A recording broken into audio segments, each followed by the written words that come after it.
Well, hello. Before we get into today's video, just wanted to apologize again. Sorry for dipping, what was it, like last week or whatever? I don't know. I've been on vacation, so my time is everywhere. But yeah, I am sorry our vacation went longer than expected, and then as soon as we got home, as seems to always happen, there was just a bunch of stuff that was, landed in our lap that had to be taken care of, including our dryer breaking when we got back. Like, oh my God, it was such a pain in the ass. But at least we got a new washer dryer, and I'm actually really excited to use it. That's how you know you are old, boys and girls, when you get excited about a new washer and dryer or new pans. Yeah, my dad went and got Jeff an early birthday present and got us some all-clad nonstick pans. Oh my God, they're so nice to cook with. But yeah, anyway, so sorry about sort of dipping on you there. I should, fingers crossed, be back to, normal uploading every 2 weeks and all that. So I just wanted to take a moment to thank you all again for your understanding and patience and all of your very sweet comments. Thank you. And now, without further ado, let's get on to part 4 of the Dana Ewell case. Well, hello. So nice to see you again. Welcome to my little video series that I call Crime Dive. My name is Crystal Sky, and if you're anything like me, you find yourself drawn to true crime cases, so that is what we talk about here. If you are also drawn to true crime, and want to feel better about your makeup skills at the same time, you should absolutely subscribe, and come hang out with me every other Tuesday, usually, where I will take a deep dive look into a true crime case while slapping on the old clown paint. So yeah, how's it going? Are y'all ready to continue our look into the Dana Ewell case? We've got some arrests, y'all. We are finally getting into the arrests of these little bitches. You're gonna love it. You're gonna love it. There's a lot of interesting stuff to get to. And I do apologize if I come off a little giddy. We're finally getting into some arrests. These little assholes are finally gonna get what's coming to them. And it's just glorious, because how often does that happen?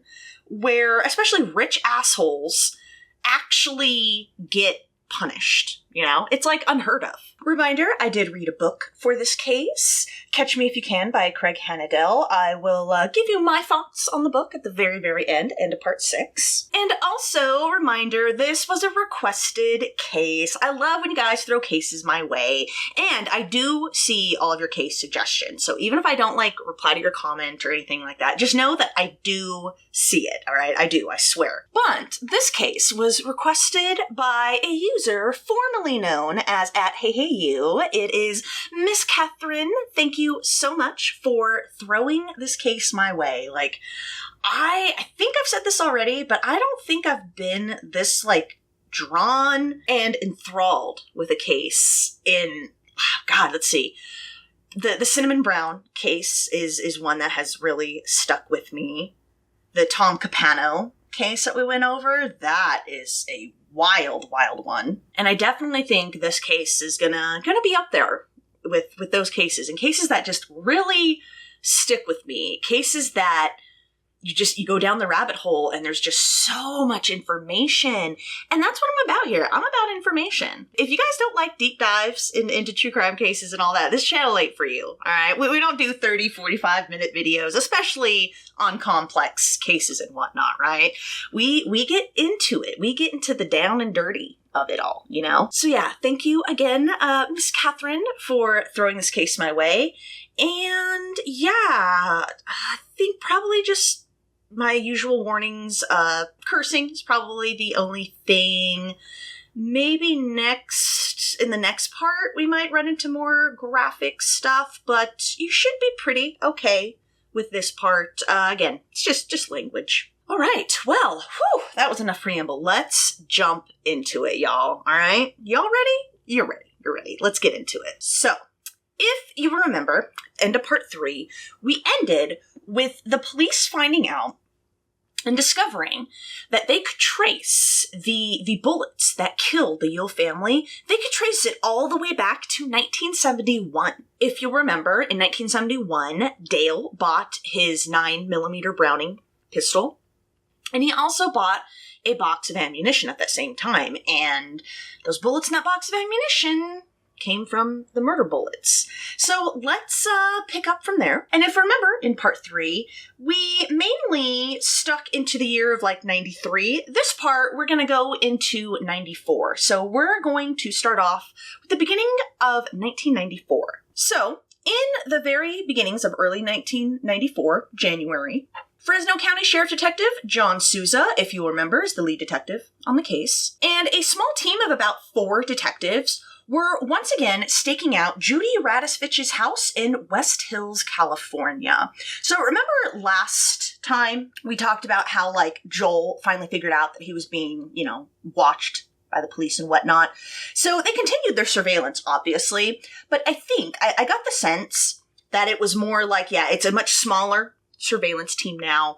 And I feel like you hear about this quite often in true crime cases that deal with undercover surveillance in that, like, the subject is aware they're being watched by police and the police are aware that they're aware and whatnot, but they're still watching. So that was sort of like the vibe that I was getting after Joel had discovered that he was being watched, So the surveillance does continue, albeit with a smaller team. So they're staking out Judy's house, and one day, this red Kia just comes peeling out of her driveway. And behind the wheel was none other than Joel Radisvich, her son. And of course, he was driving like a total asshole. They followed Joel in his red Kia to where else but the Long Beach airport. You thought I was going to say his 7-Eleven payphone, huh? No, Long Beach airport. After he had gone inside, Fresno County Sheriff's Detective Chris Curtis, who you will remember is Sousa's primary partner now, he stepped out to get the license plate info of the Kia, the red Kia that Joel was driving. If you remember, he usually drove a black Honda CRX. Now, Joel just happened to park next to another red Kia, right? So when Detective Curtis ran the plates of the 2 red Kias, one came back as a rental and one came back as stolen. And at this point, there's like, fuck, dude, I hope Joel is not in the stolen Kia, because then they would be obligated to report that, right, to the Long Beach PD and be like, yo, this, stolen car. And it would just, it's already difficult, right, to try to do undercover surveillance on someone who is aware they're being watched. But if you add in this complication that then, like, Joel could be booked in for, like, stealing a car or something, it just makes everything that much more complicated, But thankfully, when they saw Joel come out of the building, the airport or whatever, he got into the rental and they were able to call in the stolen Kia. Now, shortly after this, Sousa tried to contact Ernest Jack Ponce. If you remember, that is our 3rd player who has now appeared in this case. And if you'll remember, detectives were trying to get him to take a polygraph test, and Jack was acting like, oh yeah, I'm totally down for that. And when they said, oh yeah, cool, we'll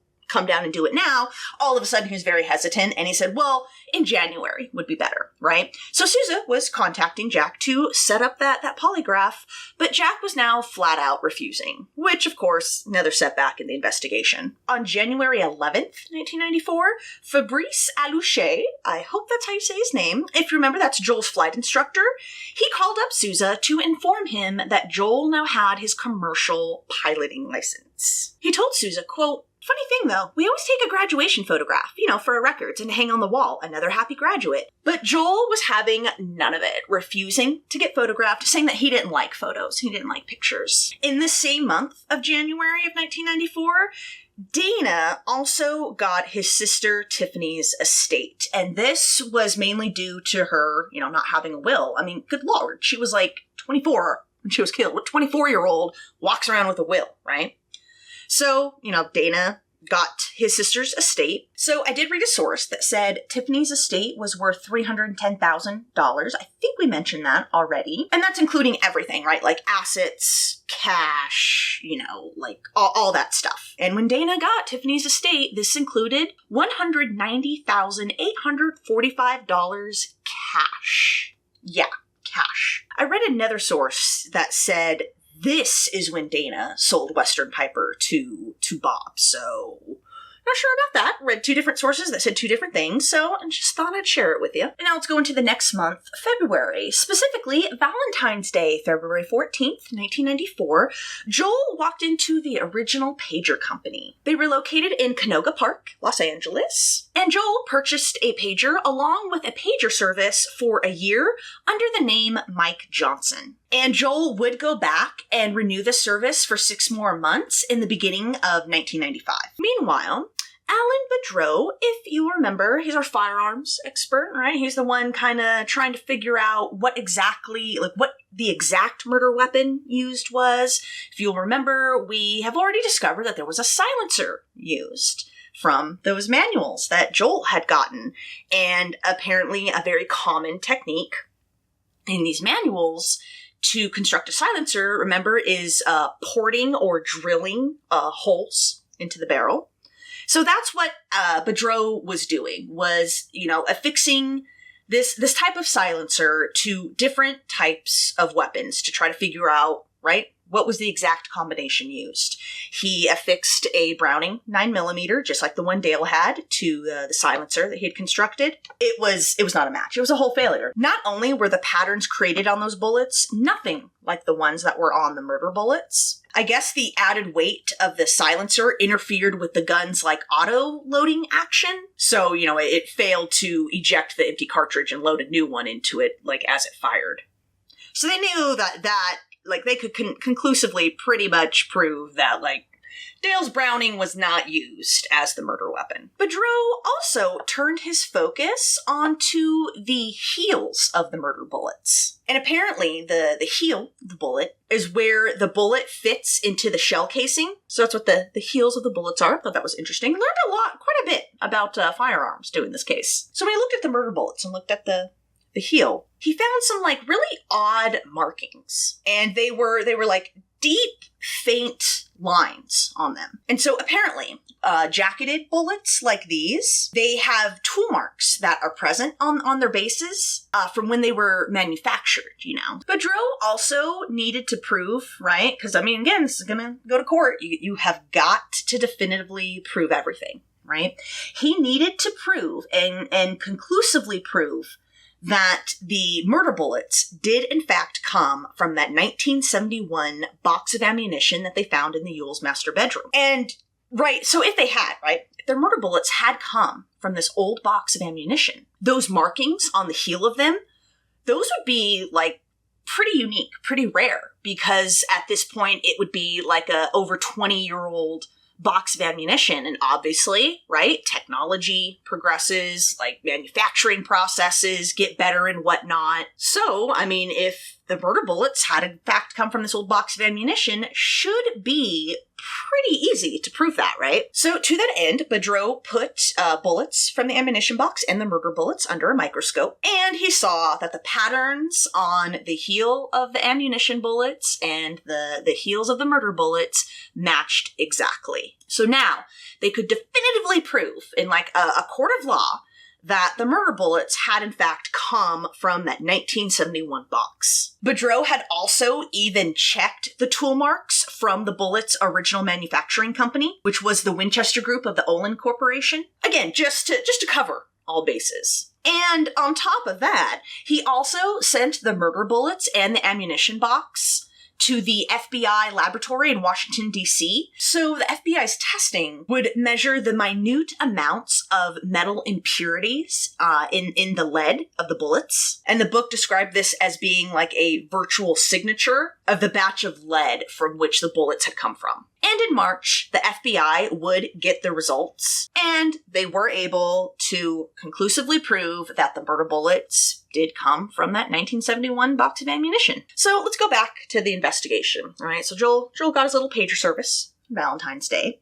The next day, on February 15th, Detective Sousa and Curtis decided to go to Jack Ponce's home. Apparently, he lived with his father. Remember, we talked about him. He was a dentist named Dr. Ernest A. Ponce, and he answered the door when detectives knocked. He told them that his son had been very, very stressed out since they started questioning him. And Dr. Ponce told the detectives that his son had assured him that he had not been criminally involved with Joel or Joel's older brother, Peter. Quote, according to Jack, Peter's gotten involved in what he called a Menendez-type deal. I asked if that meant that someone had killed their parents like those sons had in Beverly Hills. He said yes. 3 days later, on February 18th, Sousa and Curtis got Jack to actually talk with them. I think his dad might have talked some sense into him. And so they drove to Jack's mother's house, Sally Ponce's house, to interview Jack.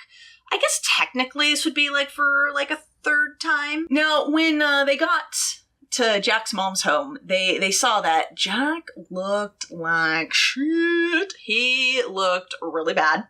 He was very, very thin, very, very pale, had dark circles under his eyes.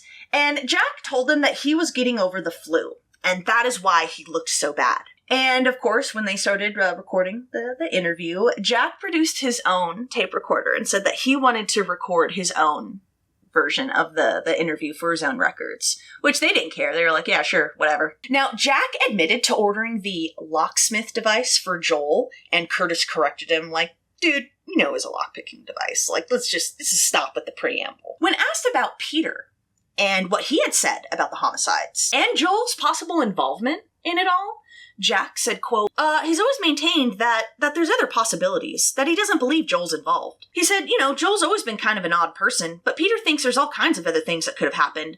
There's so many questions being asked about Joel. I mean, Joel's not an open person, so... And then he just kind of, trailed off. Jack claimed not to have purchased anything else for Joel, and he explained how, the whole thing had even come up. Quote, he showed up at TGI Fridays and kind of surprised me, said, what's up, how you doing, and asked if he could send some locksmith thing to me because Peter's wife was kind of weird about everything. He said he wasn't sure if Peter's wife Danielle was actually being, weird about everything, or if Joel just didn't want cops involved. And he did confirm to the detectives that at this time, Joel was actively avoiding detectives, avoiding investigators, not answering any questions or, anything like that. He said he didn't want anyone, cop or civilian, to ask him anything about the homicides, didn't want anyone talking about it around him. And when the detectives asked Jack, why do you think that was? All of a sudden, he's fine talking about this, but now all of a sudden he's, clammed up. Jack just said, quote, he answered them the first time, then I don't know why if he wasn't involved or anything. He said Joel was staying with Peter at the time of the homicides going around because Joel's father was in town. Remember, Joel took off when his father came into town. And Jack described his father, Joel's father that is, as controlling and domineering, which kind of matches with everything else we have found out about him, right? They then asked Jack about that Menendez deal type comment he made. And Jack said, quote, no, sir, I never said that. If anything, I said that Peter's brother might be involved in a Menendez-style deal. I never said Peter's involved. He said he believed that Joel was currently staying at his mom's house again. And they then asked him, all right, is there anything else that you want to tell us? Quote, just that I don't know anything about Joel being involved. I don't think Pete knows anything, either. Anything can happen, but I don't think so. I've never met the Ewell guy. I've never been up in that area. If someone had told me Joel did this, I wouldn't have got it sent to me. I try to open up, but I'm stoic sometimes. But I'm sorry if it seemed I was hiding from you. I'm not, and if you have questions, go ahead and ask me. They asked Jack if he had ever lent Joel a gun. No, never. And when they asked Jack if he had ever owned a 9mm weapon, at this point, Jack's posture, went really rigid, Again, one of the very few poker players, right, in this case. He usually has a pretty good poker face, but, his posture and his demeanor changed instantly, went rigid. And it looked like that he was sort of, struggling with how to answer it, but he finally answered yes, but that he did not own one currently. He said the 9mm weapon that he did once own was an AT-9 rifle manufactured by Featherlight. He said he never lent it to Joel or Peter and didn't sell it. So they, of course, and asked, like, well, then what happened to it? Jack said, quote, I don't know, it was in the trunk of my car in LA and someone broke in and it was taken. Jack said he filed a police report with the LAPD, and he said he had bought the 89 around April of 92 for his birthday. Now, Curtis tried getting Jack to describe the weapon because Curtis had never, heard of such a weapon, and he asked if it looked like an AR-15. Quote, it's the kind you can shove in the barrel, like an A-10. It had the little shroud, which is the flash suppressor, but Jack then corrected himself and said, oh, no, it actually didn't have that. Jack said he didn't know too much about Joel, other than he was an econ major, and that he was obsessed with getting wealthy, even though Joel had never held a job before. The detectives then asked Jack, quote, he into metalworking or anything? Got oxygen, acetylene tanks? Jack said that Joel was a pretty good mechanic, which again, it's just so infuriating. Like, all these players, right? We've said it ad nauseum at this point. All the players in this case are all privileged little pricks. And here you have Joel, his parents probably, were fucked up and obviously as an asshole for a dad, but it's there's lots of people out there that have assholes for parents, and they don't have nearly the chances and the resources to escape that as these pricks did, right? Going to elite schools, getting elite educations and whatnot. Joel's apparently a really good mechanic. Bro, why wouldn't you just go open your own mechanic shop or something? You had the resources and all that, right? You had the background to be able to make that a reality, but these little shits, man, just don't want to do anything, don't want to earn anything, just want everything handed to them. Jack said that he was pretty sure that Joel did not know that the 89 was in his trunk, and he claimed that Joel had never even seen it. Quote, no one knew. They couldn't have known. The thing I was going to do, there were possums in my mom's attic, and I was going to sneak up and grab Pete and take him, but I didn't get to.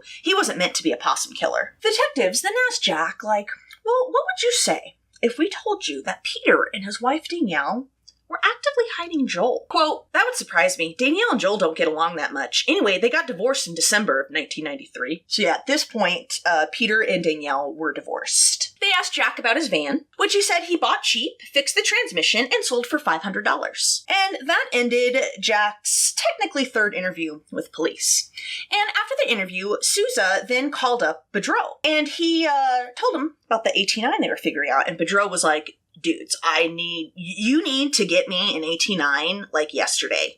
I need to get this weapon in here. So, to that end, the detectives went to the same gun shop that Jack had. It was called National Gun Sales, and get this, they were able to get the original sales receipt of Jack's 89 that he had bought. However, there was a little bump on the road, right?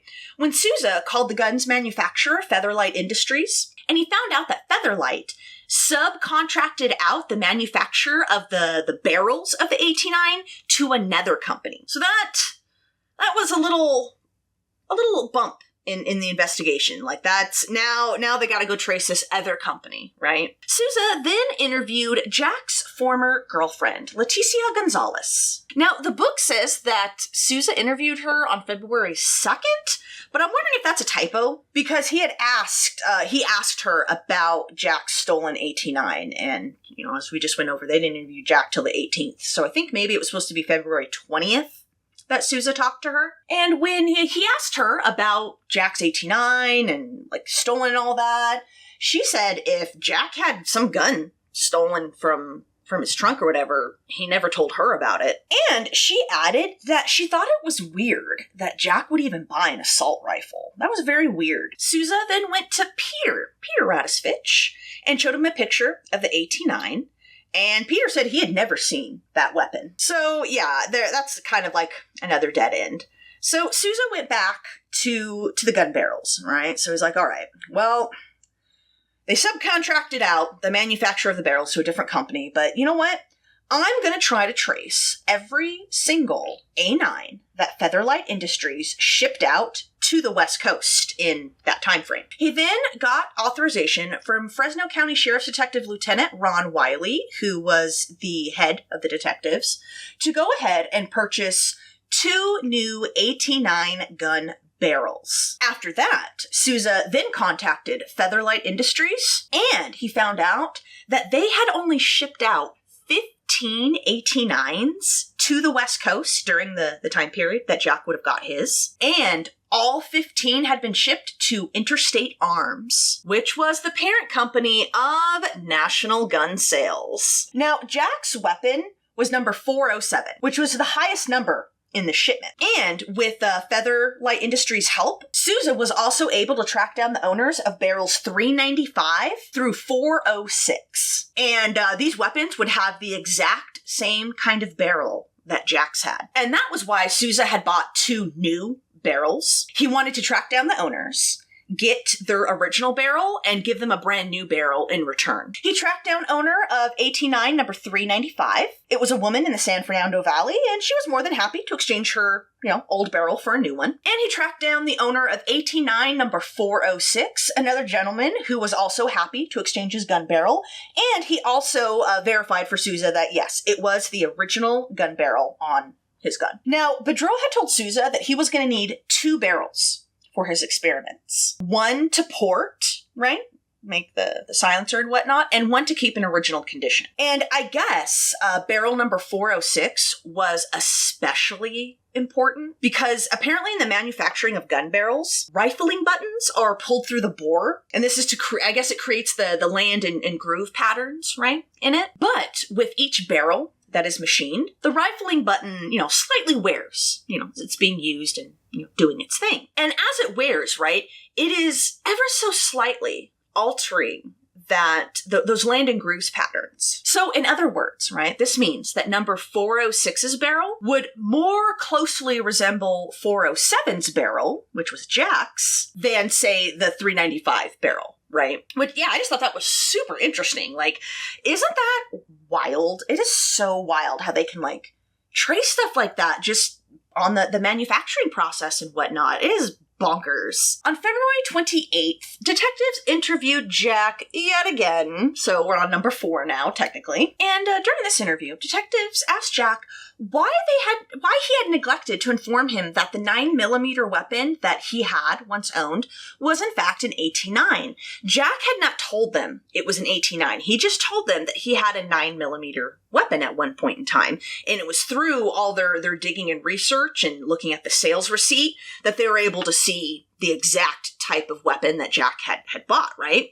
And so they asked him, why didn't you tell us that it was specifically in an 89, an assault rifle? And they also asked him, once again, why did he buy it? Quote, I could pack it up and go hiking, and you can fold that one up. Curtis pointed out that the last time they spoke with Jack, he said that he was going to use it to kill possums in his mother's attic. Quote, yeah, that's a good reason. We still have possums in the attic. He said he shot the rifle twice in the canyons near his home. And he said he had shown the 89 to no one. Not his former girlfriend, not Peter, not Joel, nobody. And he claimed once again that his gun had been stolen from the trunk of his car and that the LAPD had taken a police report. And they asked Jack to confirm for them that he had told his father that the reason he looked so, shitty lately was due to the fact that he was fighting off the flu. I guess, Jack immediately sort of poker faces, man, learn poker faces. But I guess his posture went super rigid. Obviously that question made him uncomfortable, and he just answered, quote, a lot of people at my work had it too. So weird. They asked if he had ever given his fingerprints before, and if they could fingerprint him to eliminate him as a suspect. And when they asked this, Jack was very wide-eyed. Quote, okay, that's not a problem, but just that, okay, keep going on your apparent line of questioning. And so Sousa did. Quote, okay, we had to tell you about this lockpick in Joel, yet you knew about his being a suspect in a triple homicide. We know from others that you've been stressed out. You agreed to take a poly, then declined to go through with it. Then you bought the 89 down the street from Peter's house. Did you use your own money? Jack said he did. Curtis asked if Jack knew anything about ballistics. Quote, the problem we have is, ironically, this 89, ballistic-wise, is identical to the murder bullets we have from the victims' bodies. It's got a right twist and 6 lands and grooves. You picked it up April 8th of 92, 11 days before the homicide. Everything is so damned coincidental here. Jack agreed. Isn't it? We can't help but believe you bought this 89 for Joel, and maybe in October Joel told you to report it stolen, okay? Then all the other facts we just gave you about the interviews and such. Sousa added too that, like, if you were to use this AT9 to shoot possums in your mom's attic, you would have blown, like, large holes in the attic. And Jax just said, quote, "It wasn't my gun. I don't know what he did or anything, but it wasn't my gun. I had my gun. I mean, if he's used an AT9 or if he did something like that, it wasn't my gun." And Sousa, just kind of, like, stared at him for a minute and was just like, bro, if you're in our shoes, right? You're seeing and knowing everything that we do, you would have the same suspicions as us, right? And I guess Jack just kind of seemed to sort of like resign himself after that, kind of like deflated and was like, yeah. And he just said it was very upsetting to hear all of this. And Sousa continued on, quote, "And our feeling is you didn't have anything to do with the homicide. We think you bought this gun for Joel, and maybe Joel told you he was going hunting or something. And we don't really care that you bought it for him. We need you to tell us and eliminate yourself as a suspect and be a hero and solve this thing." Jack insisted he did not buy the gun for Joel. And detectives told him that the only way they could be sure that he was telling them the truth was to take a polygraph. Jack asked if he could take it if he had asthma. They said yes. Quote, "We've run out of options. You can choose not to take it, but then in our minds, you are a suspect. That's the way we're going to pursue it." And that was Detective Curtis. And Sousa added in, quote, "But then again, if you did buy it, now's the time to come out with it, because if we find out down the road, I guarantee we will get you for conspiracy to commit homicide. That's not a threat. I'm just putting it out there. This is your last opportunity to say, I fucked up, I bought the gun, and this is what happened.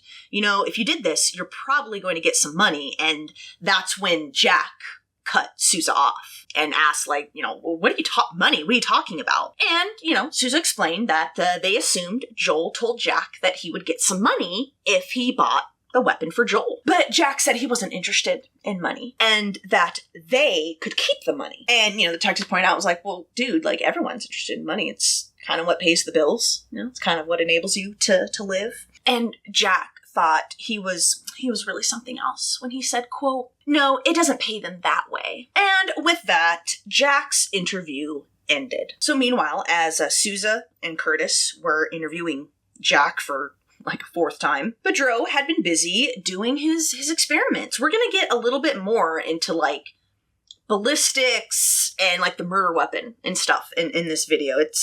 I thought it was interesting, which is why I'm including it. So he'd been, doing his experiments, and his experiments showed that the bullets fired from number 406's barrel were all but indistinguishable from the murder bullets. And so this was, it's a pretty big deal, right? Pretty big break. And so Bedreau, of course, informed the detectives of what he had found out with his experiments. So that same day of February 28th, after Bedreau had informed them of what he had found out with his experiments, Sousa and Curtis decided to go to Jack's father and ask him if he had given his son money to buy the AT9. And no. Had he given Jack the money to buy the AT9 for his birthday? Again, no. Had Jack told him about the AT9 weapon that he had? No. Did he know if his son even owned any 9mm weapons? Again, no. And when they showed him a picture of the rifle in question that they were talking about, and they told Dr. Ponce about his son's claims of like using it to shoot possums in the attic, I guess he just laughed at that. He just like laughed and was like, that's bullshit. But he stopped laughing when Sousa told him, well, the bullets from the AT9 weapon match the murder bullets from this homicide, and that ballistics could also prove it. They explained to Dr. Ponce that they really wanted to eliminate his son as a suspect, and to do that, they really, really would like him to take a polygraph. And it was when they were explaining this that, like, his dad seemed to really understand the potential trouble his son was in. And he said, quote, well, obviously I'm quite concerned. I'll talk to him. If he didn't have anything to do with the killings, I'll try to persuade him to go ahead and take the polygraph. 3 days later, on March 3rd, Dr. Ponce called up Sousa and told him that he had spoken with his son. Quote, and he said he had to consult someone before he'd take the test. I asked who he was talking to, but he wouldn't say. I told him he'd have to face the consequences even if he wasn't involved because you guys think he was in it somehow. He didn't say no exactly to taking the poly, but he wants to think about it. That's what he says. Sousa stressed to him that, like, we will arrest your son for homicide charges. And if it came down to it, that's exactly what he would do. And Dr. Ponce just responded like, look, man, like, even if I want him to take the test, I can't force him. And Sousa conceded, like, yeah, that's true. So in mid-March, attorney Russell Georgeson, we talked about him in part 3. He was the attorney who handled the Mitchell estate. Mitchell was Glee's maiden name, so he handled her family's estate. And, if you'll also remember, Austin Ewell, Dale's father, also hired Georgeson to help him prevent Dana from getting any of his inheritance. You know, if he killed his family, even his grandfather was starting to look at him. So it was around mid-March when Georgeson sent Sousa a letter. Specifically, it was a copy of a letter that he had received from Dana. So the letter began, "Soon after the tragic loss of my family, attorney Bill Keeler, against my recommendations, created the circumstances such that Dan Ewell became trustee of the James J. Mitchell Trust." We went over that as well. Remember, they were using Dan Ewell as the trustee and not Dana, and that really pissed him off. He went on, claiming that Dan was abusing his authority as a trustee. "The trust document indicates the money from the James J. Mitchell Trust should have been distributed to me already, as you stated the last time we met. Yet, in his attempts to financially benefit from my parents' tragic deaths, Dan Ewell has used this trust money to fight the distribution of estate assets into the trust for my benefit. Aside from my moral disgust at his actions, I am concerned that his actions constitute a breach of his responsibilities as trustee by exceeding the realm of reasonable discretion exercised in good faith." Moral disgust. Really, bitch? Really? Again, the audacity of this little prick. Dana continued in the letter, railing about against his uncles, yada yada yada. He's the victim, guys. Everyone's out to get him. And he ended his whiny little letter with, "I would like to see what suggestions you and Bill Keeler have on this situation regarding the James J. Mitchell Trust, as well as the Pajaro Dunes beach house in question, with which Dan and Ben will be extremely difficult in dealing with, I am sure. In any event, I beg of you not to ever repay the $140,000 loan back to the James Mitchell Trust any time in the near future, as I am sure I would never see it again. Dan Ewell would certainly use this money as a continual free ride to pay his attorneys to fight me and the estates of Dale and Glee Ewell for the next 10 years. Dana J. Ewell." And of course, when Sousa read that, right, he was like, God, I hope the brothers fight him tooth and nail. Right? On March 16th, Sousa got a call from Customs. Apparently, Sousa had placed a flag on Dana and Joel's passports. And Customs had informed Sousa, like, yo, we can't inform you when they're, like, leaving, but we can tell you when they're going to come back. So, on the 16th, Customs agent Liz Bannigan had called up Sousa to inform him that Dana and Joel were getting ready to fly back to the States from Mexico. So Sousa was able to trace Dana and Joel's movements from when they left Mexico to Fresno. And I guess he was like on the phone and in constant communication with like other flight authorities that gave him like in real time updates of where Joel and Dana were at that moment in time. And when it was clear that they were going to head to Fresno, Detective Curtis had called Detective Chris Osborne. He was part of the LA surveillance team on Joel, and told him to, get to Fresno and, be there before Joel and Dana had landed. So as soon as Dana and Joel had touched down at Fresno Air Terminal, Osborne called up Sousa and Curtis. Quote, "They're on the ground. I'm getting some great pictures of Dana and Joel together on the tarmac. Dana's talking to some guy from the fuel truck. Ah, shit, looks like the fuel geek is ratting us out. He's pointing at me. Here comes Dana. Want me to shoot him?" I guess Dana ran towards where Osborne was in his vehicle, but, Osborne was, easily able to, burn out of there real quick and head onto the highway before Dana could get to him. Sousa asked him, what would you have done if Dana had caught up to you? And Osborne said, quote, "I was gonna hop out and knock him on his ass." So, for the next couple of months after that, the whole team, Sousa, Curtis, everybody, worked on trying to find something that they could use to bring in Jack. They thought that he was the key to solving this. He was the weak link. And they assumed, based on their interviews with him, that he was not going to roll over and say what he knew until he was facing his own homicide charges. Sousa did some, digging on Jack. A lot of it we went over already. Found out he was a recent UCLA graduate, saying that he had taken pre-med courses, but I read a source that said he graduated with a history degree, so I didn't know. I don't know if he just took some pre-med classes or if that was incorrect. I don't know. And Sousa found out that Jack was also looking to get into law school. He found out that Jack had known the Radisviches for many, many years. And after interviewing Jack's relatives, they were able to alibi him for that Easter Sunday he was with them. But they did tell Sousa that Jack did use a pager. And interestingly, Jack happened to get his pager just a couple of days before the murders. Sousa was able to clone Jack's pager just like he had done with Joel's, and he also got Jack's financial records. On top of that, he traced the van that Jack said he had sold. So, Sousa learned that Jack had bought this van from Peter's employer. Remember, Peter was a plumber at Sketchley Mason Plumbing, and I think the owner or one of the managers or someone there was going to sell the van to him. And on April 10th, 1992, just days before the murders, Jack paid $2,000 and bought the van. Additionally, Jack also installed an alarm system in it, which this was all strange to Sousa because it was like, Jack said he sold it for like $500, like a $500 profit. And he was like, why would you go through all of the trouble to install an alarm system for a measly $500 profit? So that was really weird to him. Sousa then found out that Jack had sold the van to a San Bernardino janitorial service, and he had sold it to them in October of 1993 for $1,500. Taking a $500 loss. The new owner said he had found a single .22 cartridge in the van when he first got it, but he had long thrown it away, and he hadn't found anything else. So this was all very interesting, right? And so as Sousa's continuing to dig into Jack, he decided to call Jack's workplace, the TGI Fridays in Ontario. And when he called, someone answered, and Sousa asked if Jack Ponce still worked there. The man on the other end said no, he didn't. Sousa was like, well, who am I talking to now? The guy's like, Habib. And Sousa was like, all right, yeah, thank you for the time. And he hung up, and Sousa laughed because it was so obviously Jack on the other end of the line. So as 94 is progressing, the months are passing, surveillance on Joel's continuing, digging into Jack, trying to nail his weakness is still ongoing. So that's all going on.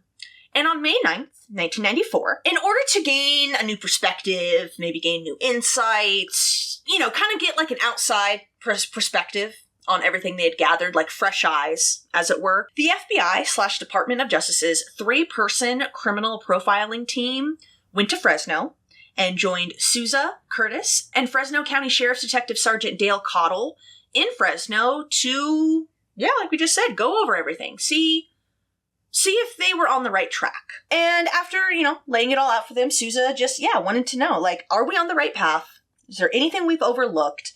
Is this the correct way to go about this? Basically just asking, verification, is this even the right way of thinking? And in the end, the team agreed that all of the detectives' suspicions on Dana, Joel, and Jack were right on point.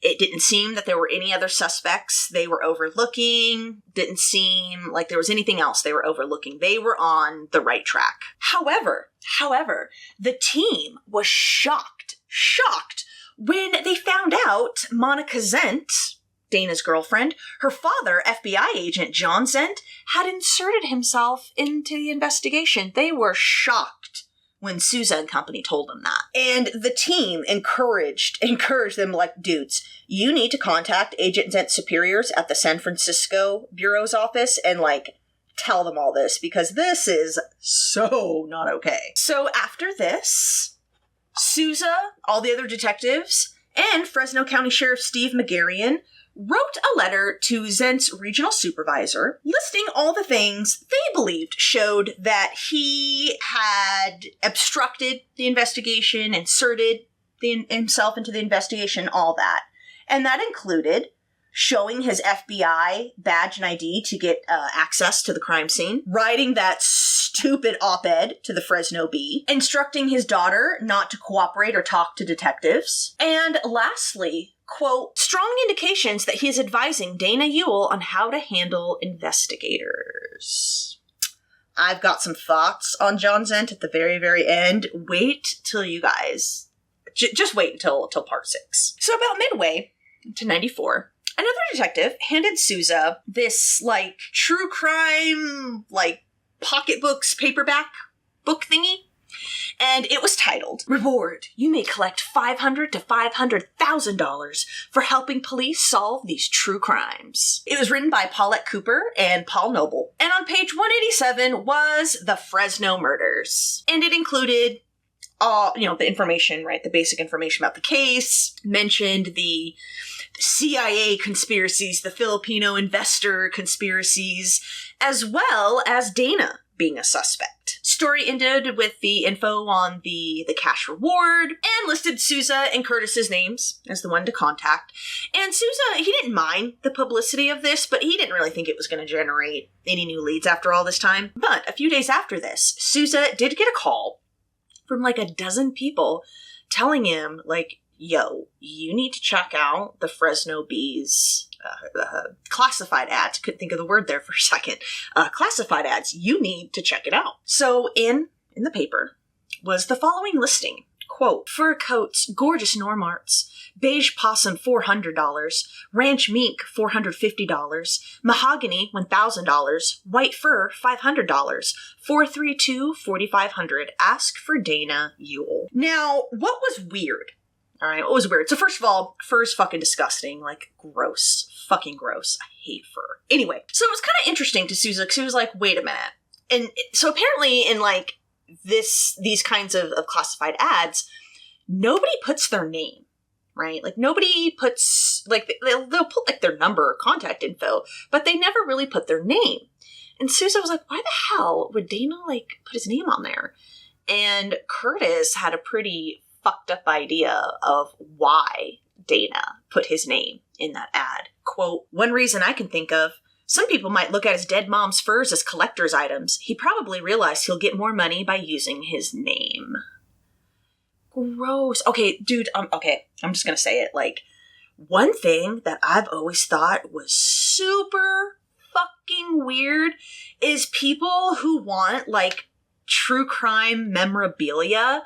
Like, there are people who will fucking buy, like, John Wayne Gacy paintings and shit. What is wrong with you? I'm sorry, but no, like, some people think that it's all, like, fucked up and disrespectful to, like, you know, do my makeup and talk about true crime, whatever. But I think it is way, way more disrespectful and disgusting to want memorabilia from true crime. Like, I don't know.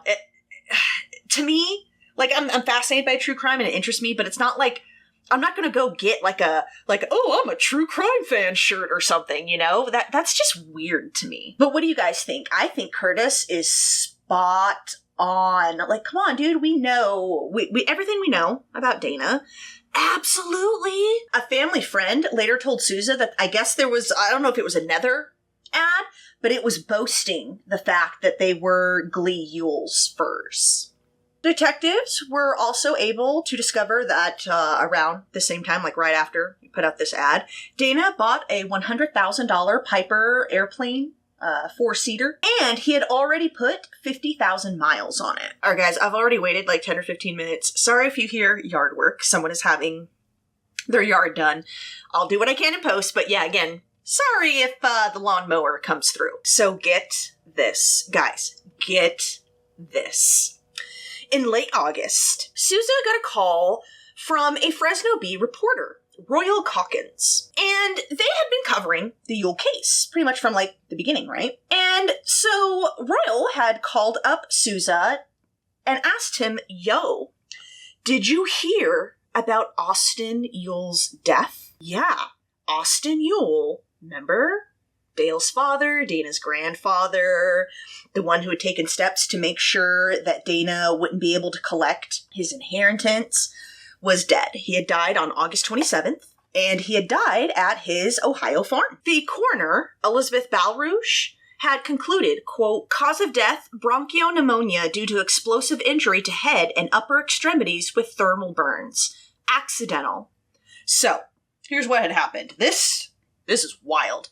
So this is what had happened. On June 28th, Austin entered the basement of his farmhouse, and the fire department volunteers believed that Austin went down there to refill a generator gas tank. The generator drove a sump pump that helped prevent flooding, and Austin had gone down there to fill it up. And it was when he was refilling it that fumes were ignited, and it was ignited by a water heater pilot light. Austin was thrown back, and not only was he like thrown back, guys, he was thrown back into like this pile, I think if they were like plastic tarps or something, I think, and they were already on fire, and he got blown into that.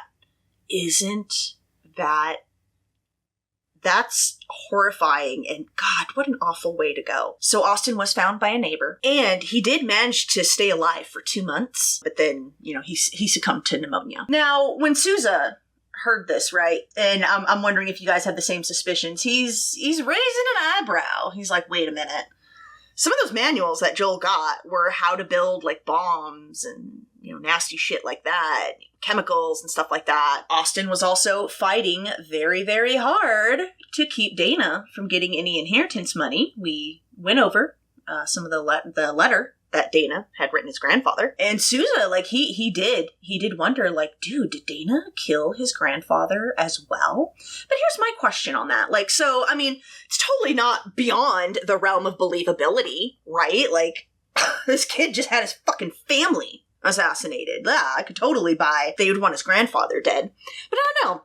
Because remember, Dana and Joel they're in surveillance right now. So, like, if one of them had flown to, like, Ohio or something, wouldn't the police know about that? I don't know. I just thought that was weird. Like, I totally get why he would have those suspicions, but I'm just not sure if he actually did. But yeah, what a hell of a coincidence, huh? Soooo learned that no police report had been filed. It was a very, very small town that Austin lived in. I mean, for fuck's sake, the fire department were all firefighter volunteers, you know? So they weren't even like, you know, like trained fire investigators or whatever. And they would have no reason to investigate Austin's death as a homicide. So, like, it was never even looked at as such, you know? Another thing that Soooo, like, was wondering was just like, where would all the gas fumes come from that would ignite, right? This explosion. Unless maybe Austin left the can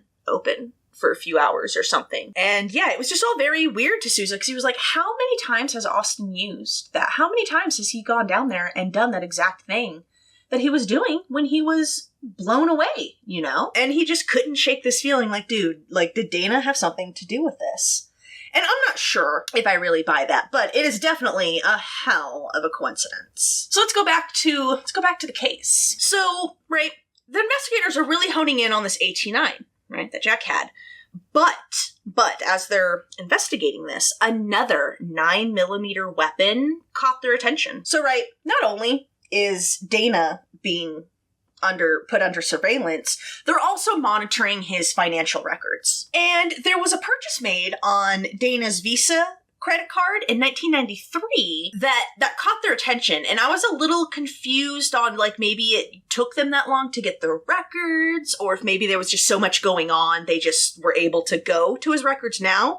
I was a little confused about that, like why they wouldn't immediately know that Dana's had used his card for this purchase, but whatever. But this purchase was from the Target range in Van Nuys, and it just so happened to be a few miles from Joel's neighborhood. So DA investigator Pete Chavez would eventually be sent to talk to these Target range employees, and they told him that the buyer had purchased a Heckler & Koch model SP-89 9mm pistol, and they described it as a black low recoil weapon of paramilitary design. But one employee told Chavez that it wasn't a man that had purchased this gun. It was a woman. A tall, blonde woman. Quote, she must have been in here 6 different times. They pulled the records along with a photograph. Quote, yeah, I think so. Here's the ATF form. Their credit card must be a joint account with the Ewell guy, because her name was on it. Here it is, Monica Zent. Yeah. What do y'all think? I'm going to ask your opinions on Monica at the very, very end, but yeah. So because of this discovery, Bedreau wanted to cover his bases, right? Because again, like, you have to think, right? When you're doing this type of testing and investigating, you got to think of like how this is going to hold up in a court of law, right? And so Bedreau was like, fuck, we've got this other 9mm weapon. A defense attorney is going to try to point to that and be like, well, how do you know that that wasn't the murder weapon, right? And on top of that, a lot of this research that Bedreau was doing was really new to him. And so he sought the second opinion on his firearms work, just to be sure he hadn't missed anything, hadn't, made any mistakes, anything like that, So to that end, Bedreau contacted, I guess he's a pretty famous independent forensics expert, and his name was Lucien Luke Haag. Was Haag, or is it Hog? H-A-A-G, Haag, right? And on August 4th, 1994, Luke decided to take the case. So Bedreau wanted him to pretty much just take everything that he had gathered, right, and just really scrutinize it, go over it with a fine tooth comb, right? And he also wanted him to suggest, like, is there any other, like, experiments or anything like that that, we haven't done that we should, do? Because again, a lot of this was new to Bedreau. And so on October 6th, Souza, Bedreau, and Lieutenant Wiley drove to Carefree, Arizona, where Luke lived, to drop off, right, everything that they had. In mid-November, Souza and Bedreau flew to Baltimore, Maryland. And they flew here because they were going to do quite a lot of legwork and investigating and researching. So they're going to the Green Mountain Barrel Company, and that was located in New Hampshire. And they were the ones who manufactured the Featherlight Industries AT9 barrels. And they were going to go there basically to find out, like, more research on these barrels, right? How they're manufactured, all that stuff. They were also going to visit the Winchester's Large Olin ammunition plant, which was located in Illinois, and they were going to learn about the properties of the 9mm cartridges. They've got quite a lot of research to do. But first, they were going to go to Pennsylvania to track down even more owners of AT9s and get their barrels. These owners' barrels, however, had been manufactured after Jack's. Remember, Jack's was number 407. And number 408 and above had all gone to private owners in Pennsylvania. So they really, really wanted to bolster their case on the murder weapon. So they wanted to get 2 barrels manufactured after Jack's barrel and 2 manufactured before, which they already got, we went over. And on November 14th, they traveled to Hanover, Pennsylvania, and they got barrels number 412 and 419. They drove back to Baltimore and then flew to Portland, Maine. And from there, they drove to Center Conway, New Hampshire, where the Grain Barrel Company was located. President Edmund Branch Meanly provided them with, like, records, like manufacturing records, technical information about, like, the rifling characteristics. He led them on a tour, let them see the manufacturing process from start to end. And he produced the rifling button for them with the actual pull rod assembly that had been used in the manufacturing of Jack's barrel. However, right, so this is already really good stuff that they got, right? Especially because, like, Edmund was going to let them keep that pull rod assembly, like the rifling button and all that. So that was already, like, they have already hit, like, a pretty good stash of great information. However, the real piece of gold they got from Edmund was when he said that those barrels, all right, like the ones that Jack's weapon had a 1 in 12 rate of twist. So this meant that the rifling inside the bore made a complete rotation every 12 inches. So Bedreau was astonished, and he commented that, wow, I had never even heard of that in, like, that rate of twist in a caliber like the 9mm. And Edmund told him, quote, "To my knowledge, this rate of twist has not been used in other 9mm barrels." And so Bedreau, then turned to Souza and told him, quote, "I'll compare the rate of twist on the murder bullets with test bullets fired from the Browning, then the AT9. Then I'll start contacting other 9mm barrel manufacturers to see if anyone else makes a 1 in 12 twist." Their next stop was East Elton, Illinois, and they were there to visit the Winchester's Olin ammunition plant. So they got to see the manufacturing of ammo from it being like a lead block to the final final box product in the ammunition box ready to go. So the engineers explained to the detectives that some of the impressed radial lines on the base of some of the murder bullets, remember those like faint deep lines, had been formed during the production process by a tool called a coning punch. And I guess this coning punch is what's used to crimp the bullet jacket around the lead core. Yeah, again, found out quite a bit about firearms and all this stuff doing this case. So the shift foreman told the men that those impressed radial lines were formed as the coning punch tool wears out. And apparently by looking at the murder bullets, the coning punch that had made those bullets had been pretty close to like wearing down completely. And it would have been replaced very, very shortly after they had been manufactured. The shift foreman also estimated that around 7,500 rounds out of, millions with those unique radial lines and marks had been produced in 1971. And he gave the detectives a tool sample. Well, I guess they weren't both detectives. So all in all, it was a pretty lucrative trip. They learned a lot, got a lot of new evidence.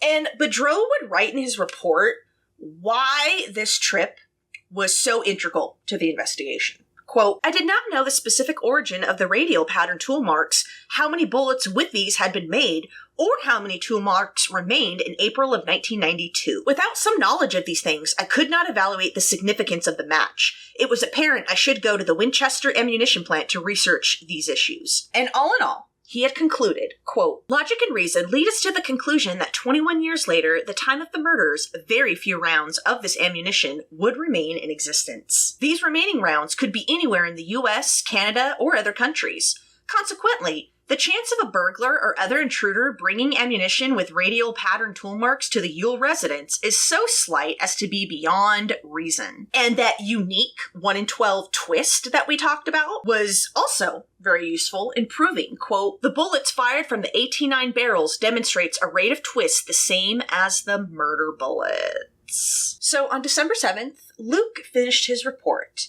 and he too concluded that a single firearm had fired off all 6 of the murder bullets. The stria on the bullets had been created by porting the barrel of the murder weapon after it had been manufactured. The murder bullets were indeed 9mm full metal jacket. He guessed probably a Winchester. The Browning most likely could not produce bullets like those of the murder bullets, and that the marks at the base of the murder bullets constituted a match, probably due to, quote, damage or defects in the tool that rolls the heel of the bullet jacket into its final shape from a very limited population of bullets formed on the same tool. He recommended studying the evidence bullets, is what he called them, under an electron microscope because, quote, minute chips of barrel metal might be embedded in the bullet jackets. And he concluded that he could not eliminate the AT-9 as the murder weapon. And basically, he pretty much verified everything Bedreau had found out. He pretty much confirmed it and be like, yeah, this is all on point. So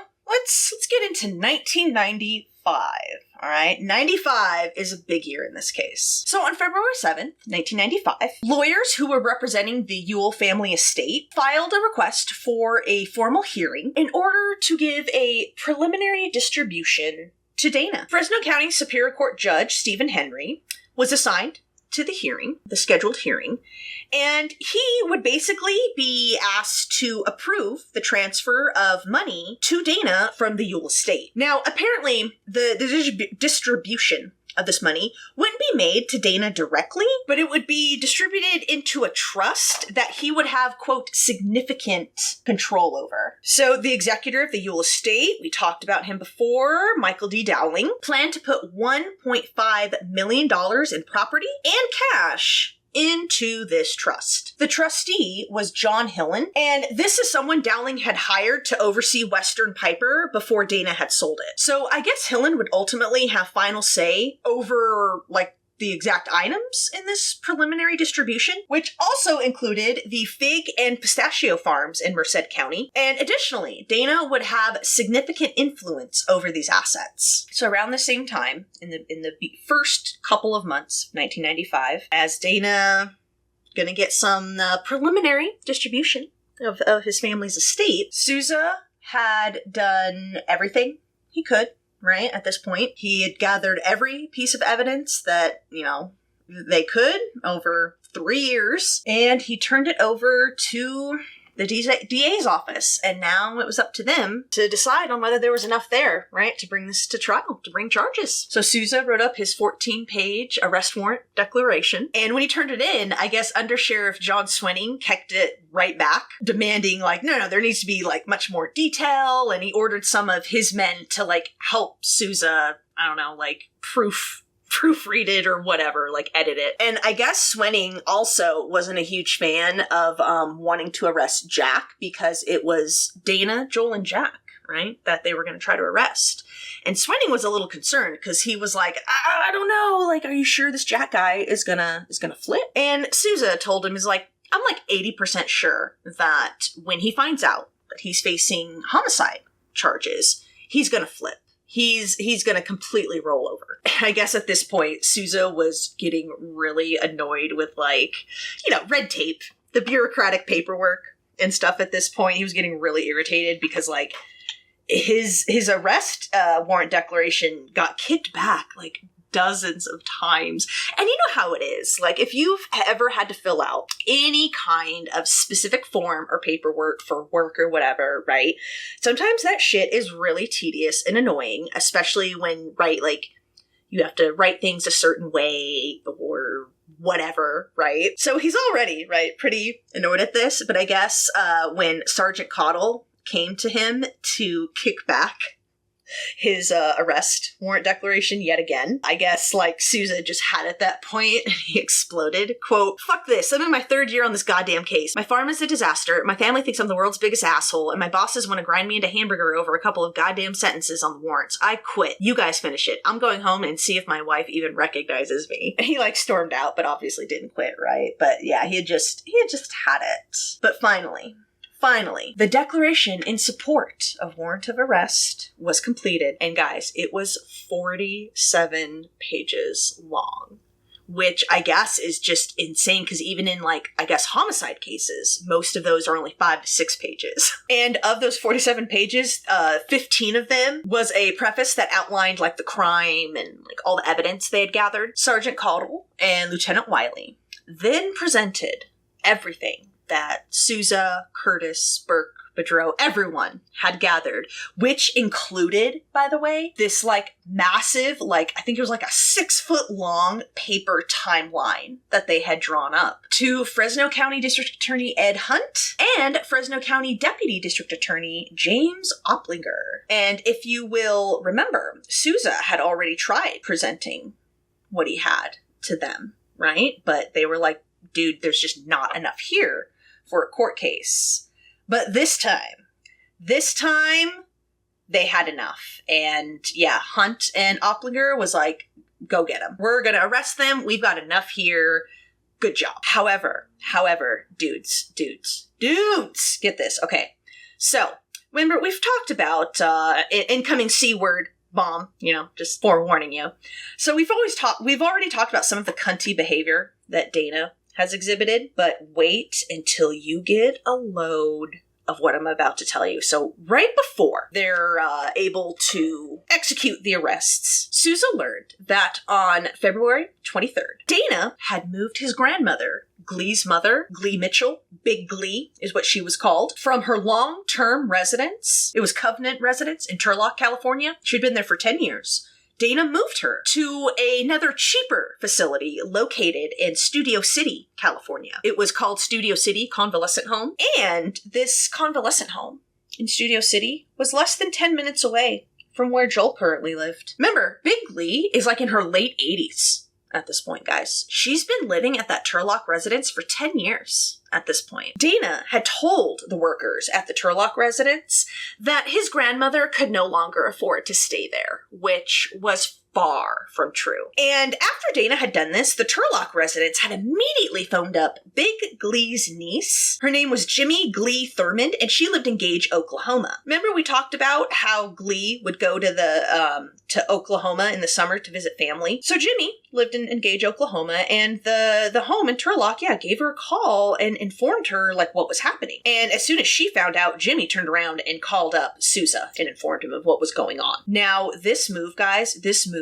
was so stressful to Big Glee. Not only is she, like, in her late 80s, so she's old, and, in this home for 10 years, she had just had hip replacement surgery when Dana moved her. When Sousa called the Studio City facility just to see how Big Glee was doing, the manager said that she was fine. However, Dana had only dropped her off with 2 changes of clothing. Are you guys grasping what a cunt Dana is? Are you grasping what he's doing? It gets... Hold. All right, hold. Not only had Dana only dropped her off with 2 changes of clothes, he had moved Big Glee, like, right after her hip replacement surgery, guys. Like, right after, when she wasn't supposed to be moved at all, and he drove her from Turlock to Studio City in the backseat of his car. Yeah. Like, are you grasping this? Like, late 80s woman, already frail and fragile, just had pretty major surgery, and he throws her in the back of his fucking Mercedes and drives her to some shithole in Studio City. Sousa asked, get this. Sousa asked about the room, all right, that Dana had set his grandmother up in. And the manager said, it's a great room. It's really nice. It even has a door that opens to the outside because Dana had told the facility that his grandmother loved fresh air. And what was right next door to the Studio City facility, guys? 7-Eleven. And of course, right, when Sousa learns all this, he thinks of the lock-picking device that Joel had Jack order for him. Can you guess what, Sousa is thinking? Dana is gonna have his fucking grandmother killed as well, to get her money as well. This door that opens to the outside so she can get fresh air, right next door to it is a 7-Eleven. We know Joel has decided to stop at 7-Elevens to make his payphone calls and stuff. And then, you have that lock-picking device that they found out about. Come on. This little cunt was totally gonna kill his grandmother. Don't you guys think so? I totally think so. And that's exactly what Sousa thought as well. And so he immediately faxed them over a picture of Joel and said that, like, you need to immediately call authorities if you see this man anywhere on the property. And now, guys, the moment you have been waiting for, it is the arrest times. All right, so we're gonna get into some arrests, and I think you're gonna have some Schadenfreude, right? That's the term, right? As we get to how these arrests went down, all right? So on Thursday, March 2nd, 1995, Operation Three Stooges commenced. Yeah, I love that they called it Three Stooges. And it commenced, and the team was going out to arrest Dana, Joel, and Jack. Fresno County Sheriff's Detective Melinda Mindy Ibarra and her team were assigned to Dana's home to arrest him. Fresno County Sheriff's Detective Ernie Burke, Fresno County Sheriff's Detective Jeff Hollis, and their own team would go to West Hills, California, and pick up Joel. And Detective Curtis and his team were dispatched to San Bernardino to pick up Jack. So as all the teams were driving to, like, their respective positions, because remember, we're, like, all over California at this point, right? Sousa and Sergeant Cottle tracked down Fresno County Superior Court Judge Lawrence O'Neill at his house because they needed to get their warrants signed. This was all going down, like, after office hours. We're, like, in the evening time now, like, think we're like around like 5 or 6 p.m. at this point. So as Judge O'Neill was looking over the arrest warrants and all that, seeing if he was going to sign it, Sergeant Hollis paged Sousa, who then called him. Hollis was reporting that him and his team had found Joel, who was sporting bright neon orange hair and was with his brother Peter at a Taco Bell. And this Taco Bell just happened to be right across the street from the famous 7-Eleven payphone. And Hollis told Sousa, like, yo, we need to bust him right here now, like at the Taco Bell. Quote, we've got to take him here. The way this bastard drives, we may never catch him again. However, right, Sousa was like, you can't do that because we don't have the judge's signature yet. And so keeping Hollis on the phone, I guess Judge O'Neill's wife went into the bedroom where the judge was looking over the arrest warrants And a couple of minutes later, they got the thumbs up that, yeah, go ahead and arrest Joel. The arrest warrants are signed. And Judge O'Neill at the same time also sealed all of the, like, arrest affidavits, like anything that was usually released to the public, he kept it all under seal so that the public could not look at it. And so, guys, get this. I was like, literally laughing out loud when I read this in the book. Oh my god. So let me tell you about Joel's arrest. So get this. Hollis and 2 of his SWAT team members bust in to the Taco Bell, weapons drawn, in full SWAT gear and all that shit, and Hollis, pointing his weapon at the Radisviches, then screamed, quote, "Police officers, get your hands, we can see them now!" And they ordered both of the brothers onto their knees, and they ordered both of the brothers into felony arrest position, just face down and fingers laced behind their head. And Joel and his older brother Peter were finally in handcuffs. Joel was finally caught. Can you imagine just being in Taco Bell? It's just like a normal day, and all of a sudden a fucking, like, SWAT team comes busting in. How scared would you be? Those poor employees. Can you imagine? How many of them, I wonder, like, for a split second thought they were being robbed or something? Apparently, other than Joel and Peter, there was one other customer inside at that point, and, like, yeah, the poor bastard had to go to the bathroom afterwards because, like, he literally pissed himself when this happened.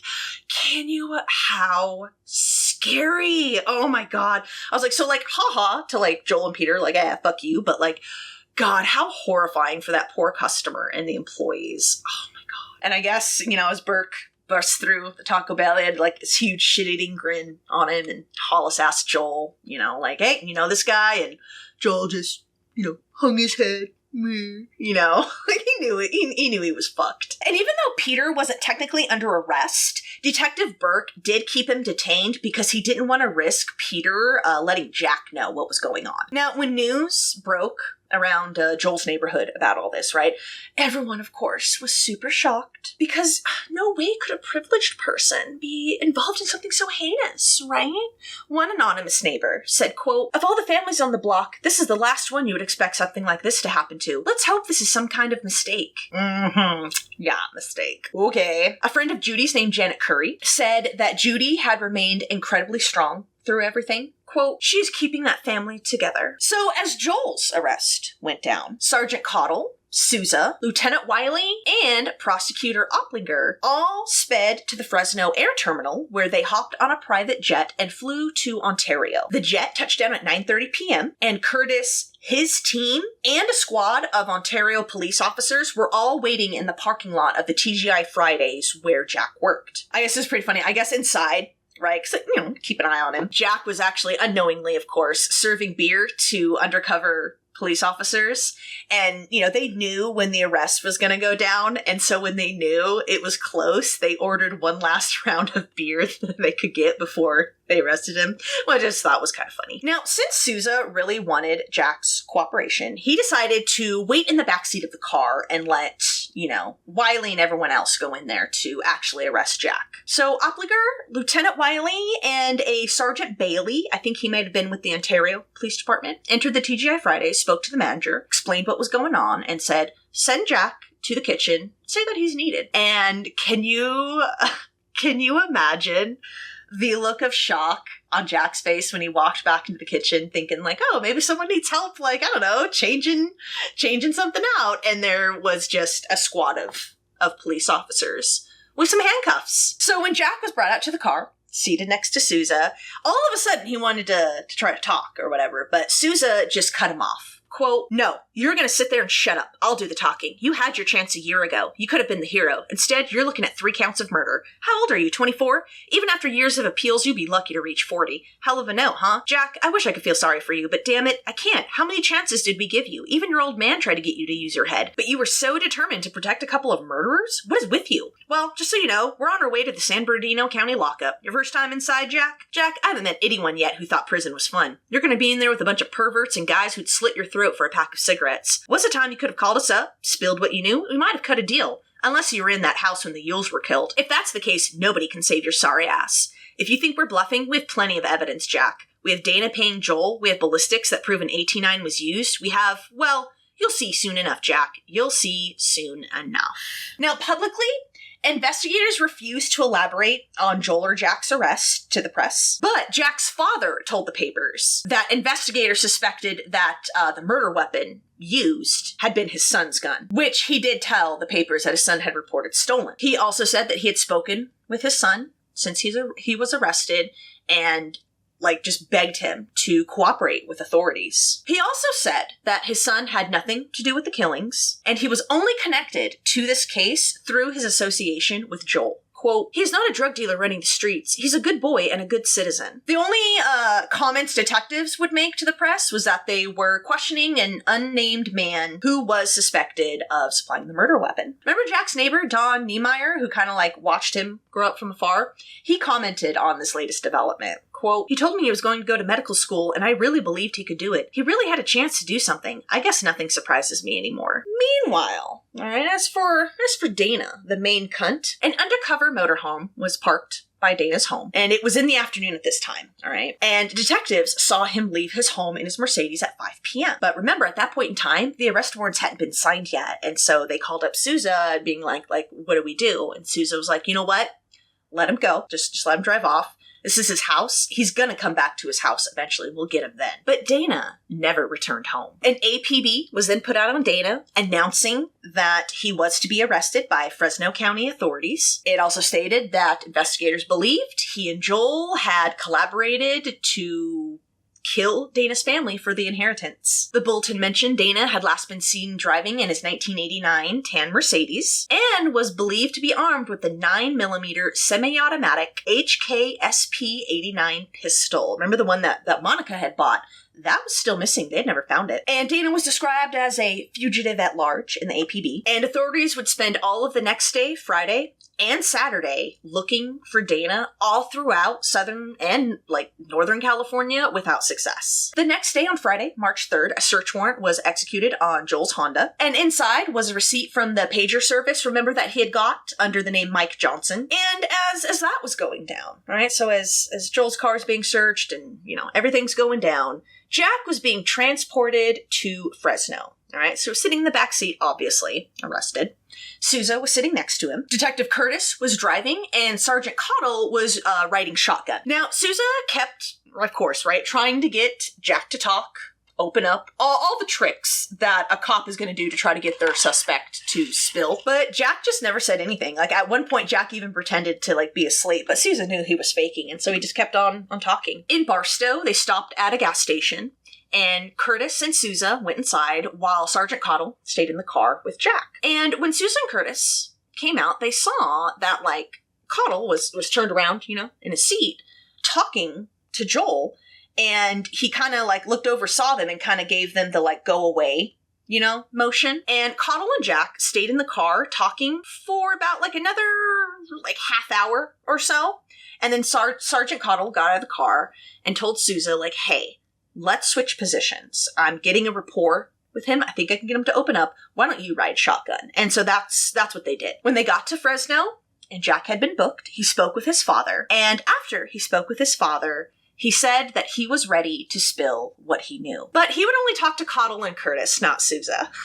And at 8:10 p.m., Jack started spilling everything that he knew. And of course, I'm going to tell you everything that he said. So Jack said during the summer of 1991, when Joel was staying with him, this is when Joel had first approached him about a gun, inquiring about buying a gun. Jack said Joel told him that he wanted to build a silencer. And so, to that end, Jack had given Joel a .22 Beretta. And they asked Jack, well, why did you give it to him? Quote, he was learning how to make silencers for weapons. He needed a weapon with a barrel that protruded, and the Beretta has a protruding barrel. He said Joel did make a silencer about the size of a soda can, and you had to hold the silencer at the end of the barrel to use it, but it did successfully muffle the sound of the shot. And he said after this, Joel again approached him and inquired about getting a gun. Quote, yeah, well, Joel, he began to inquire about purchasing a gun, and I said I didn't know where he could find one, but I let him have an old Llama 380 that belonged to my ex-stepfather, and this Llama would often jam. They asked him, did he know what Joel wanted to use the gun for? Yes, he knew he was going to build a silencer for it, but he didn't ask Joel any further questions than that. Quote, no, I wasn't that curious. But when he gave that back, he was still trying to get one, but didn't want to go through regular channels. He was always, kind of shady. Joel then started talking about how he would love to get his hands on an AT-9. And it was because it had a long, extended barrel, which I guess makes it much easier to mount a silencer. I'm not into guns, so. And it could also be disassembled, right? So pretty easy to load up in a bag or something. However, Jack said that Joel then approached him later, and this time he said he really, really wanted an AT-9. It was even more of a want of his. Jack said Joel even said that it was urgent. And he said it was in, quote, approximately April of 92, around my birthday, the 10th. I said no, but I was out of money and the owner of Pete's work was selling me a van. The two went to a gun show in Anaheim, and this was in late February, early March 1992, and they looked at some AT-9s that were there. And Jack told the detectives that Joel did try to buy an AT-9 from a private seller at that show. Quote, he wanted to purchase it from a private seller, and the private seller wanted to see his ID. Joel didn't want to do it. Jack said that after the gun show, Joel switched from, really, really, really wanting the AT-9 to, absolutely, absolutely have to have it. It's necessary. Quote, prior to that, he said he wanted to get one. After that, he said he needed one. We talked on the phone, and he said he needed one now. Jack said that at this time, he was wanting to buy that van from Peter's work. And he wanted to do it so he could live in it as he was going to UCLA. So when Joel approached Jack about buying the AT-9 for him, quote, he said I could make some money off it, but he wasn't specific about how much. I told him I need $500 to buy the van, and he said okay. He said Joel gave him something like $1,000 in $100 bills. Jack then deposited the money into his account and ordered the AT-9. And he also ordered an extra clip, and this was on March 23rd, 1992. But he didn't get it that day, because he had to wait the 15-day waiting period that California has. When he got the weapon, he said he gave it to Joel in Peter's garage, and he confirmed that he himself had never fired the weapon. Jack said after he'd gotten Joel the weapon, Joel then started constructing silencers in his mother's garage using, quote, a tube and black PVC pipe. He said it took Joel about a week to construct it, and he also said that he was over at Joel's quite a bit during this time, so he was able to really see what Joel was doing and what he was using and working with. He said he was also using tennis balls in the construction of a silencer. He saw Joel fire his weapon with the affixed silencer that he had, quote, in his garage into a big piece of wood, a stump, saying that it made a pop sound. They asked Jack if Joel ever told him, what he was doing and why. Quote, no, I just assumed he did it to sell to someone else for a profit. I didn't know. I thought he was going to sell it. He said that he asked Joel if he was going to make a lot of money with this gun, and Joel replied, oh yeah. Jack said Joel kept this weapon hidden at the top of the garage, and they asked Jack if he knew where the murder weapon was now. Quote, I know where parts of it are, important parts, saying that they were in, quote, the Reseda area. I'll have to show you where. One of them is the barrel. Dun dun dun. It is all coming down now. Jack explained that the barrel had been buried, as had different parts of the gun in different locations. He said after he witnessed Joel complete his silencer, quote, me and Pete tried to keep in touch with him to call him, and then he just shows up with the stuff and says, I believe I was with Pete. He had a bag of stuff.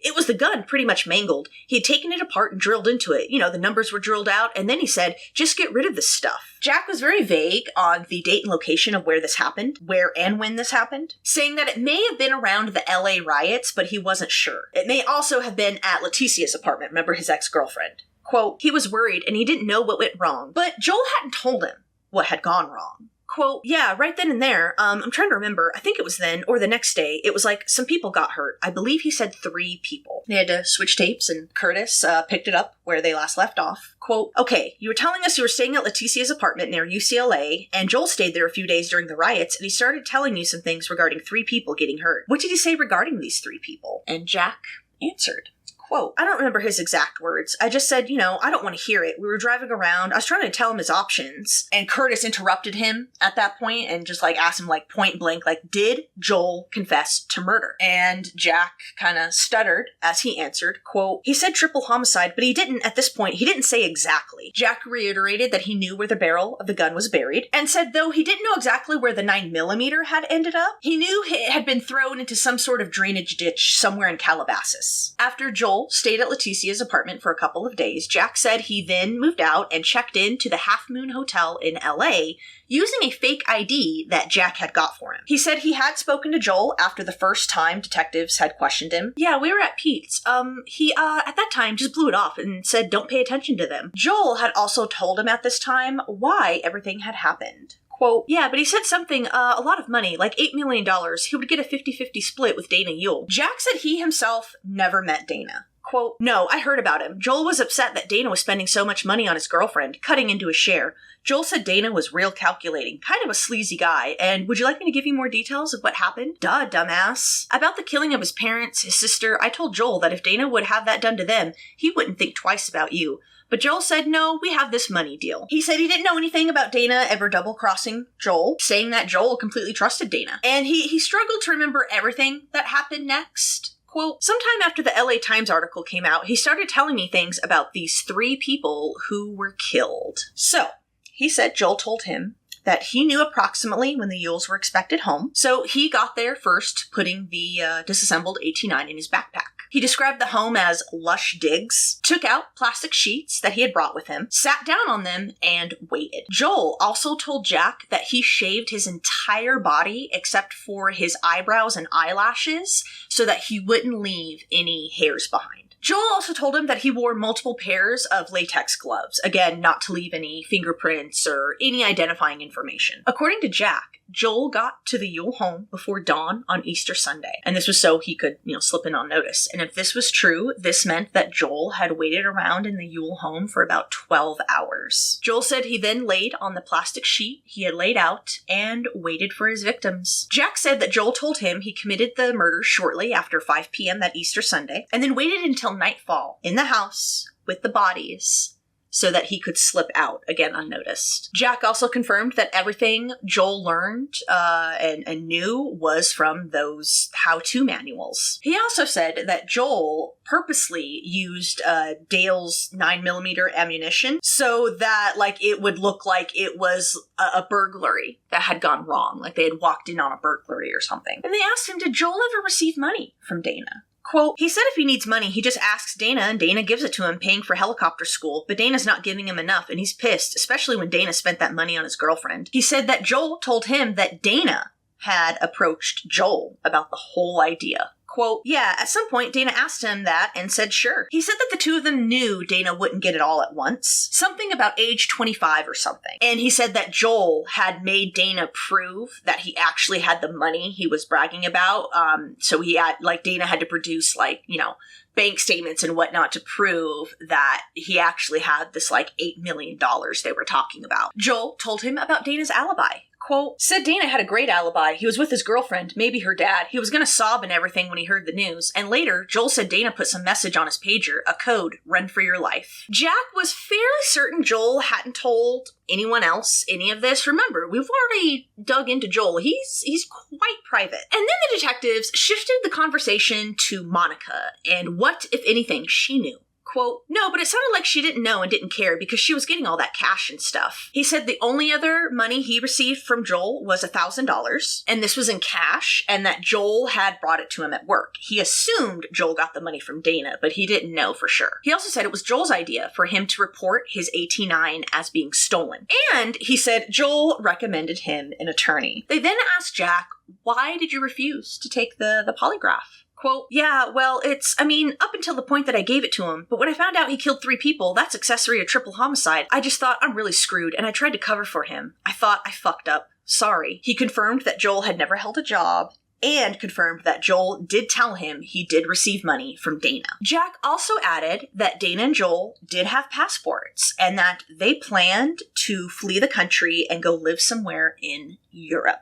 And with that, we will end part 4. I don't know if this video would end up being a little bit shorter than the other ones, but yeah, there's a lot that happened. We have 2 of the assholes arrested. When we do part 5, we're gonna get into Cunty McCuntface's arrest. It is, man, wait until we get into the court side. It's really shocking when I do this research, like how fascinated I am with the court process, especially, like, it's just so funny when you read some of these discussions and arguments that have happened in courtrooms. Like, it's just so childish, and it's like, these are supposed to be like professional lawyers and stuff. So I don't know.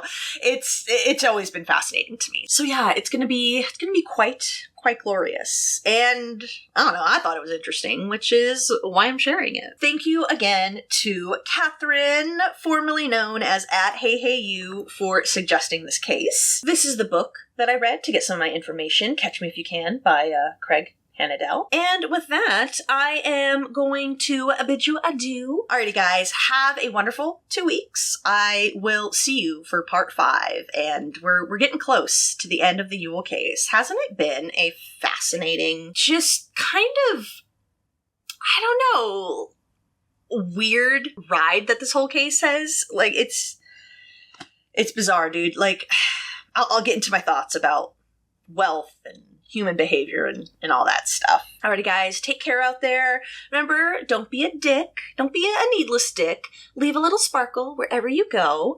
And I will see you in 2 weeks. Bye-bye.